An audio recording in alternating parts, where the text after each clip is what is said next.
ఇదివరకు నేను పోతే చూసుకోవడానికి మా వాళ్ళని మా అమ్మా నాన్న ఉన్నారు, లేకపోతే మా అత్త మామ ఉన్నారు, లేకపోతే మా మేనమ్మ ఉన్నాడు, మా బంధువులు ఉన్నారు, లేదా మా స్నేహితులు ఉన్నారు అనే ఒక ధైర్యం ఉండేది.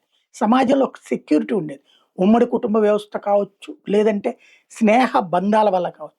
కానీ క్రమక్రమంగా ఉమ్మడి కుటుంబాలు పోయి వ్యక్తి కుటుంబాలొచ్చినాయి. వ్యక్తి కుటుంబాలు పోయి వ్యక్తుల కుటుంబాలొచ్చినాయి. పెళ్ళిళ్ళు పోయి సహజీవనాలవుతున్నాయి. పెళ్ళిళ్ళు ఆలస్యాలవుతున్నాయి. దాంతో నమ్మకాలు కరువవుతున్నాయి. ఆశించిన దానికంటే కూడా ఎక్కువ సాధించాలన్నటువంటి కోరికతో తపించిపోతున్నటువంటి తరంలో స్పర్ధలు పెరుగుతున్నాయి. దాంతో భార్యాభర్తల మధ్య బంధాల్లోనూ తేడాలొస్తున్నాయి. పిల్లలకి, తల్లిదండ్రులకి మధ్యన తేడాలొస్తున్నాయి. తరచూ జరుగుతున్నటువంటి సంఘటనలే ఆత్మహత్య చేసుకోవడం కాకుండా క్రైమ్ కింద మాత్రమే చూస్తున్నాం. ఇప్పుడు 2 ఇన్సిడెంట్స్. ఒకటి, బ్లేడుతో ఇద్దరు పిల్లల గొంతు కోసి హత్య చేసి ఆ తర్వాత తల్లి ఆత్మహత్యాయత్నం చేసింది. ఆ తల్లికి ఏం కష్టం వచ్చిందో ఎవరికీ తెలీదు.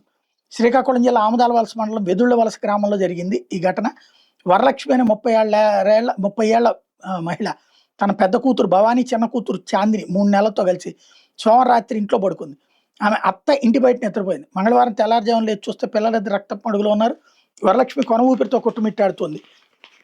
హాస్పిటల్‌కి తీసుకెళ్తే ఇంకా చావు బతుకుల మధ్యన ఉంది. ఇప్పుడు ఆమె మీదన ఒకవేళ బతికినా ఇద్దరు పిల్లల్ని హత్య చేసిన కేసు ఉంటది.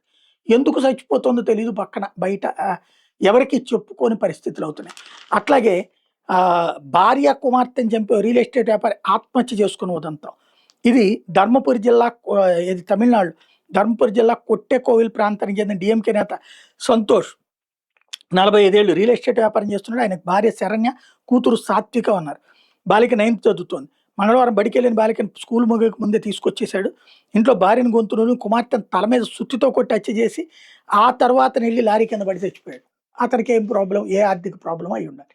ఇవి సంబంధాలకి బలోపేతం కాదు, బలహీనమైపోతున్నాయి.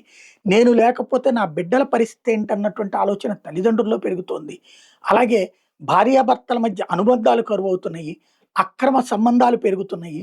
ఫోన్లలో మాట్లాడుకుంటూ, లేకపోతే ఫోనుల్లో వీడియోలు చూసుకుంటూ కాలక్షేపం చేస్తా మనిషికి మనిషికి మధ్యన మాట్లాడుకునే రిలేషన్స్ తగ్గిపోతున్నాయి. మనుషులకి మధ్య మాట్లాడుకోనప్పుడు సమస్య వచ్చినటువంటి సందర్భంలో ఎలా తెలుస్తుంది నా భర్తకి ఈ సమస్య, నా భార్యకి ఈ సమస్య అన్నటువంటిది? తోడున్నారులే అన్నప్పుడు వచ్చే ధైర్యం ఇప్పుడు కరువవుతుంది.